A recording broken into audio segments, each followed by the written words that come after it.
a sense of community when you're free. Rolling through the mountains, rolling through the valley, rolling through paradise with me. Hi, everybody. Welcome to the show. Sorry for the voice, but I've got a bit of a cold or the flu or whatever it is. Anyway, my guest has been here a number of times before, and he's going to be talking, I think, continuing from his last conversation about things that most musicians or artists don't talk about. Time to meet once again, Pat Axe. Welcome back, Pat. Well, thank you very much. Yeah, the things that people don't mention, it's, the thing that people don't realize, it's like, you go into the business, like I said, I started playing professionally on a regular basis when I was about 23, 24. And it's like any business, you got to be very careful who you enter business with. Right. And it's like you get into business and there's this kind of sense of euphoria when you get into the business. It's like, oh, look, we just did this gig, got another one. And then with arts and music, ego set in. Oh. So, I mean, like things like I've been in numerous bands that have been like this close to getting, somewhat regional success. And I was in one band like I formed the band in 1982. It was a reggae rock band. It was called Two Pulse 3. These are the things I've never discussed in public. It was a band called Two Pulse 3. I was in a band previous. I got a call to do a gig Halloween 1982. And so I pieced together a band from remnants of a previous band I'd been in, and two of my friends who I grew up with. So I trusted them. So we went and did the Halloween gig. And after the Halloween gig, we said, hey, this is great. What do you think? Should we continue this? And we said, yeah, but let's go in and rehearse. Let's go in and spend some time rehearsing. Right. So we went and started rehearsing. And my friend Glenn had a studio built in his basement. He redid his basement, looked like the carpeted walls and carpet on the floor. It was great. And Glenn was the drummer.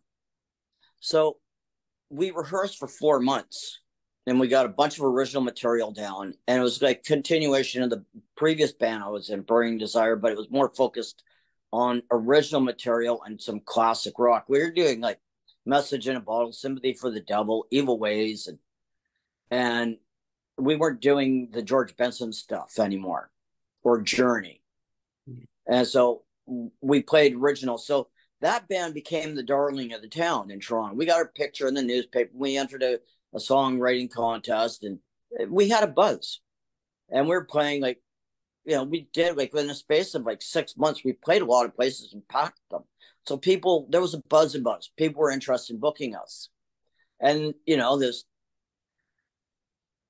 So what happened was we got to the point, like in any business, you start off with a kind of a vision. Yeah. And you get to a certain point, you go, okay, what's the next goal? So we got to the point where we got the band going. And then we got to the point where, yes, we packed rooms. And then we were at the stage where it's like, okay, what do we do? What's the next stage? Let's go in and record. Should we go in and record? And there's always somebody who thinks they're all that in a slice of toast. Well, the bass player in the band, I won't mention names, but people who are close to the band know exactly who it is, took it upon himself after we played a gig at a legendary place called Larry's Hideaway. We packed the room. And he took it upon himself to go to the biggest promoter in the city. I could, he put on festivals. Like he brought some of the new wave acts into Toronto, and they owned a movie theater, and then from there they owned a couple businesses, and then they got into promoting concerts. Well, so behind our back, this guy goes to their office and starts shooting his mouth off, going, why aren't we doing this? Why aren't we doing that? So I guess, I don't know what happened there, but next thing I know, the guy who lived up the street from us, who was helping us get gigs and connections, he was at it where I get to rehearsal like on the Monday or Tuesday or whatever it was. And and I go to grab my guitar because Glenn and I are best friends. So I go to get my guitar, and Glenn goes, no, hang on. We got to have a meeting first. So I had no idea this went down. Mm-hmm. So my friend, who was actually, he was a hairdresser, and he cut a lot of people's hair and helped them out, and he was well connected. He was 10 years older than us. I was 26, going on 27, or 27 going on 28, whatever. And so the rest of the band shows up, and Bruce, my buddy Bruce, who's a hairdresser, stylist, and general great guy, he told Elson, he explains what happened, right? And he'd gotten a call from this promoter saying, "What the fuck?" Oh, pardon my language. Said, "What the effing is going on? Who is this guy? I don't care who he is." So all this came out. I had no idea. It was an embarrassment. It was a huge embarrassment. So the band just went poof, right? And I mean, there was some choice words. I was not amused. Yeah. And so Glenn had to separate him and I. It wasn't going to end well. So Glenn took him away to the park and had a chat with him, and he goes, "Oh, I want Pat out of the band." And Glenn goes, "Well, that's not going to happen. Pat's my best friend. He's the one who started the band." So the band dissolved because of embarrassment. So that's one thing you don't want to have happen. Right. The next band I put together was a 3-piece rock band with the reggae twist and original material. And we didn't do any covers. And the band consisted of myself on guitar, Crash Morgan, who used to play with the band, played with the reggae circuit in Toronto. And he was Dave Wilcox's drummer for a while. I ran into Crash. I was at the Isabella or someplace like that, and Crash goes, "I've been looking for you."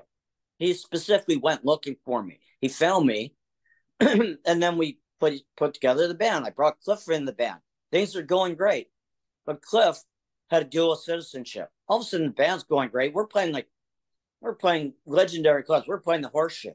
Mm-hmm. We're playing the Diamond Club. We're playing some good rooms, and we're inducted in the Black Music Association in Toronto.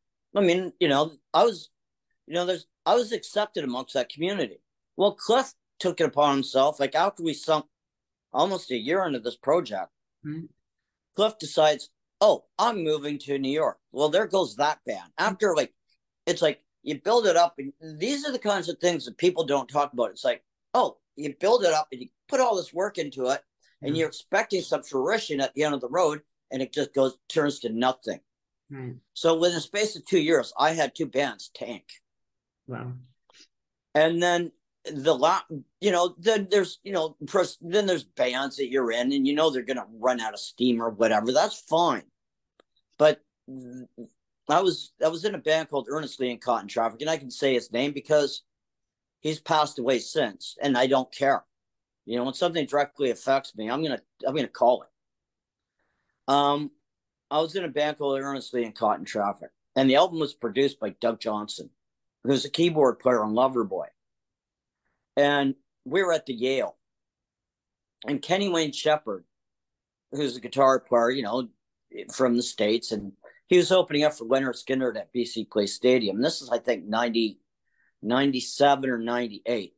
So we're playing at the Yale, and we do a set, and then the seconds in between the second set and the first set, Kenny Wayne comes in the room because he just opened up for Leonard Skinner at BC Place Stadium. He comes in the room with his entourage, and his protocol, if some star comes in the room, you kind of give up the stage. I understand that. That wasn't his fault. But Ernest, we opened up for Big Brother, Big Brother and the Holding Company. We opened up for them 2 weeks previous at Yale. We played Donegal's, we played the Fairview, and we played a bunch of places. And Ernest didn't like the fact that we had to give up the stage. And all of a sudden there was a big fawful at the bar.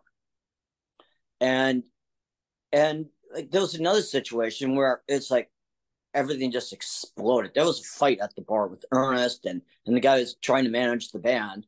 Right. And all of a sudden, I'm sitting at the table with the backup singer, Cindy. And Doug was, I can't remember where Doug was. I think he was across the room. He was trying to figure something out. And all of a sudden, it's like, it just explodes and there's a fight. And I'm like, oh, there it goes. And I going, okay, what's going to happen next? Well, Doug comes up to me and goes, well, it's nice knowing you. See you later. There's another band gone. Oh, my gosh. These are the kinds of things that happen. So it's like, you know, at least like if you're a doctor or a lawyer and you enter in a partnership, you have some kind of business sense. But are people in the arts, and especially music, is kind of like, it's artistically driven, but there's a lot of ego. Right. And Ernest had a very volatile temperament. And so there was another band. So, I mean, that's the stuff that people don't talk about. People go, oh, you know, they have all these illusions of grandeur. It's like being able to play music is about 1/3 of what you need. I mean, I can sing, I can sing and play like a house on fire. I mean, I went to a jam yesterday, and as soon as I started playing, I had people on the dance floor. You know, I've been playing guitar for 54 years. So I'm not a naive man. I know what I bring to the table. But I have a lot of, you know, I kind of like, I was raised in a way that, you know, treat others the way you want to be treated. So I kind of have this, oh, you know, I'm in a band with people and I somewhat trust them, and then have them do that. It's just, you know, after the bottom falls out, you know, you spend the next 6 months in self-doubt. Oh. And, you know, it's basically, that's what's happened to me a lot of times in my career. I mean, I got a few more of those stories, but those are the highlights. You know, I remember, and then Crash Morgan, he was great. You know, he passed away a while ago. I was playing with them and we had some gigs lined up and everything was going great. And then Wilcox called him up and said, hey, you know, do you want to rejoin the band? And Crash need the money. So he goes, oh, Pat, you know, I need to talk to you. So boom, that happened. And then Crash ended up playing, you know, and then move, you know, the things happened. But Crash was playing with Big Sugar. There was a band called Big Sugar. Everybody knows them. They're internationally known. They got a record deal. Crash was in that band and he had a stroke and died. Right. So, you know, these are the weird things that happen in life. But because music is such a passion, you have to keep your guard up. Yeah. Nobody tells you about that. They tell you about the stuff in business school, you know, if you want to get a BA and, you know, or whatever. But they don't tell you about the business in music. Right. And that's the part, those are things that really hurt. Because, you know, you trust everybody, put all your heart and soul into something, and have it just bottom out on you. And it's heartbreaking. It really is. Right. So I've become, because of that kind of stuff, I've become a bit tougher, and I don't trust a lot of people anymore. Yeah. I trust people who are close and people who I should trust, but I don't let people close to me. I mean, I've had situations where people will like me. Like I said before, I'm an idiot magnet. People will like me and they'll approach me and I'll take a step back and they'll go, why are you doing that? I said, because I like people at arm's length. And I don't mean that just as in physical. I keep people at arm's length. Right. Because I don't want people to know too much about me. And music is the only thing that people let their guard down with. And then all of a sudden, you know, you don't hear about this with lawyers. You don't hear about it with doctors or bankers and stuff. Because when I worked for the Royal Bank, there was a code of conduct. Right, yeah. Musicians don't seem to have this code of conduct. And so it's a bit different as well, too, because if you think about a doctor or a lawyer, even though like a lawyer maybe works for a company, but when they're out there practicing something, they're by themselves, basically. Yeah. Whereas band members, you're on the stage together, right? Yeah, and it's tough. You can't. No man's an island, especially when it comes to the arts. Yeah. And I often joke it would have been a lot easier to become a lawyer. I mean, I could have gone to finished high school, gotten the right courses together, and gone to law school, and within 7 years, I could have 5 years or whatever, I could have been a lawyer. It took me 8 years of playing and studying music. Yeah. When I got serious about music in 1973, I didn't become professional until 1980. Really, 79, 80. That's like 6.5, 7 years, 8 years of like really putting in an effort. And that only enabled me to have the knowledge to be able to play in a band. You can learn all this music, but you don't know what to do with it. Yeah. Mm. So nobody tells you about this. And then your parents go, well, you sure? It's like, my parents always knew I was there, an artist and musician. I mean, I studied art and then I became, musician. I'm just as influenced by Andy Warhol as I am by the Beatles. Yeah. So, but nobody tells you about these pitfalls, Yeah, true. I've always been a bit cynical, but I'm even more cynical now.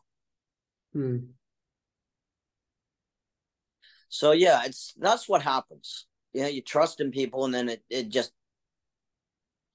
So my advice, the difference now is when I first became professional, we were doing 4 nights and 6 nighters, and I put my 10,000 hours in by the time I was 30 years old. I'd put my 10,000 hours in a few times. And now there's nowhere to put your 10,000 hours in. I mean, you're lucky to play a 1 night a week now. Yeah, right. So yeah, it's a different business. Right.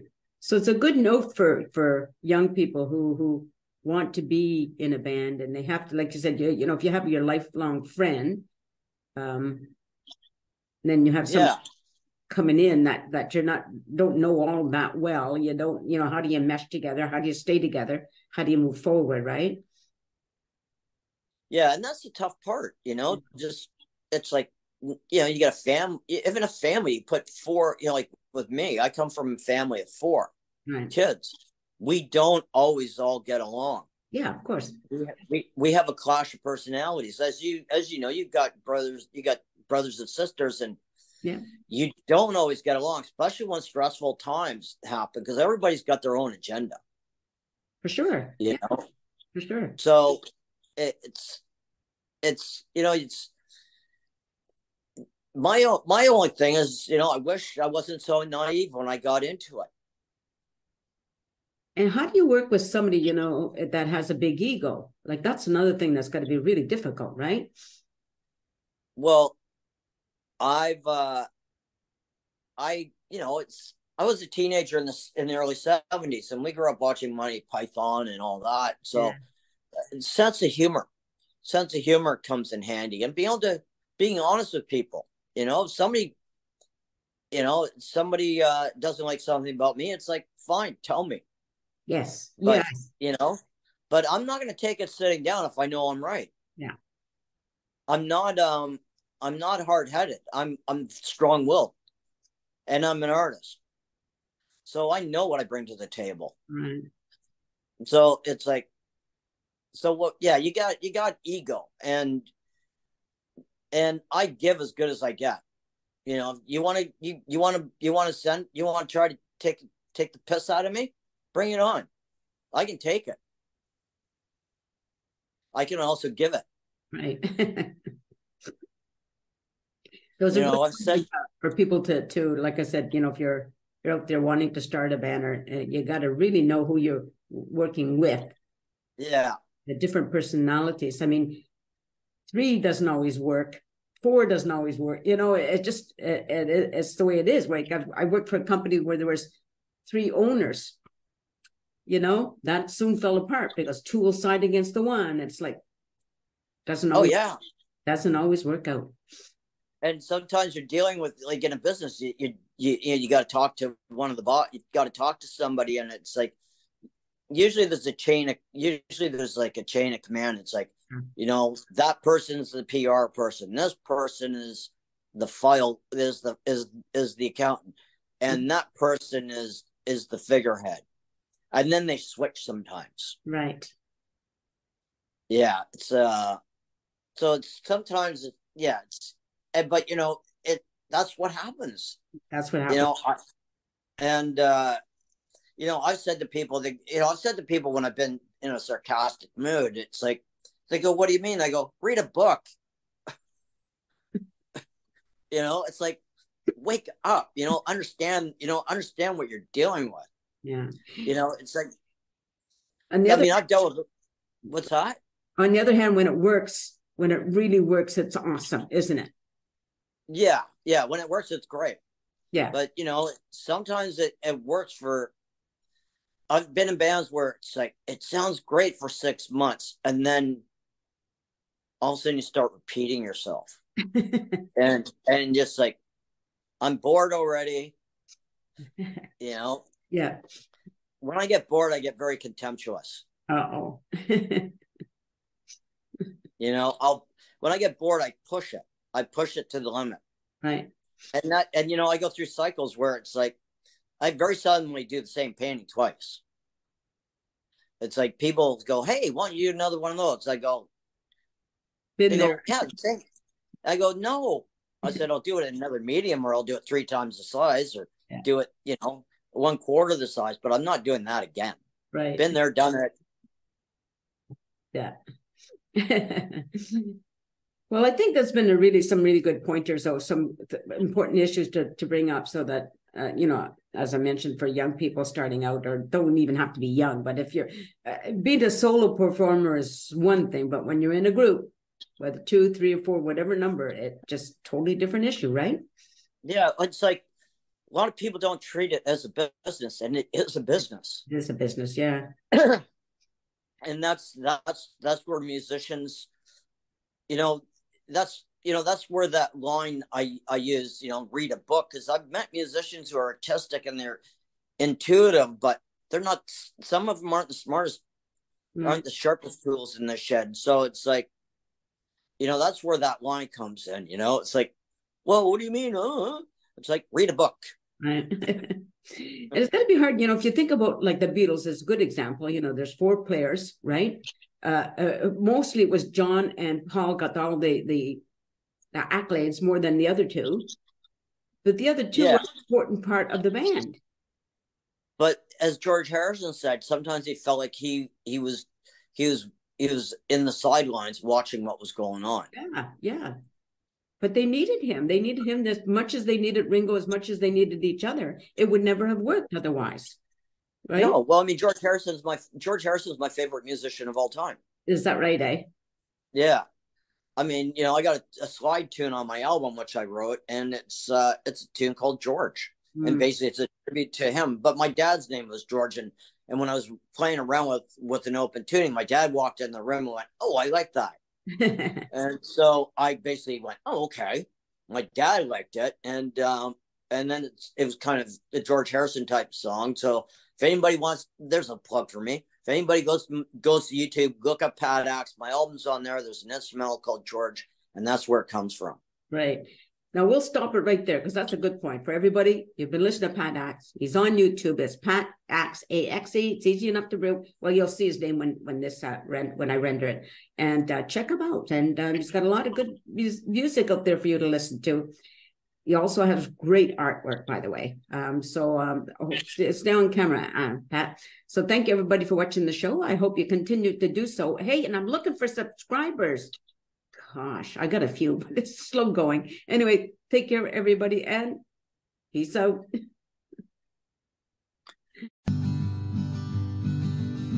A sense of community, till the wax a place to be. A sense of community where you're free. Rolling through the mountains, rolling through the valley, rolling through paradise with me.